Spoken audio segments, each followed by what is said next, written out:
All right, guys. So the Republicans have officially picked a new speaker. His name is Mike Johnson. He looks like an AI-created Republican. He sounds like an AI-created Republican.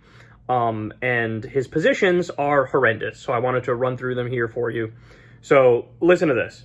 He's a young Earth creationist. So he thinks the world is 6,000 years old, which means he's like a hardcore evangelical Christian, a true Kool-Aid drinking believer. He wants to ban all gay marriage. More on that in a minute. He wants to ban all abortion, wants to cut Medicare, Medicaid, Social Security. He opposes minimum wage increases. He denies man-made climate change. He voted to overturn the 2020 election, and he's proud of that fact. But in many ways, I think this guy is even worse than your average Republican because, so take the abortion issue.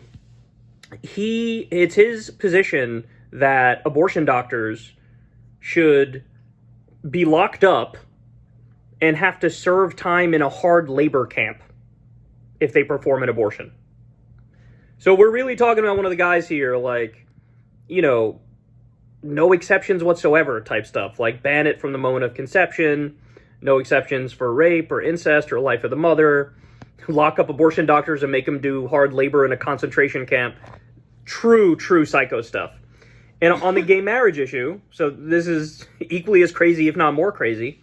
In the early 2000s, he penned an amicus brief to the Supreme Court, and it was on Lawrence, I think it was Lawrence versus Texas is the case. And basically they were deciding whether or not anti-sodomy laws are constitutional. Anti-sodomy laws are basically like, we're going to ban oral and anal sex. We're going to ban gay sex in conservative states, even in the privacy of your own bedroom. And thankfully, the Supreme Court came out on the proper side of that, and they were like, yeah, it's really none of the government's business what you do behind closed doors in your bedroom. You're not hurting anybody. And this guy penned an amicus brief where he said to the Supreme Court, no, you should keep gay sex banned. So in other words, not only is he against gay marriage, so he's against equal rights on that front, he also truly believes that it should be illegal to have consensual gay sex in the privacy of your own home. Absolutely astonishing stuff, man. And look, I'll say the controversial part. There is literally nobody on earth who is this vehemently anti-gay who isn't also deeply in the closet. I think this dude dreams of gargling Dixon balls. I really do. Because how many times have we seen it with different Republican politicians or different televangelists and pastors? It's like the loudest, most aggressive anti-gay voices are the ones who yearn for cock the most.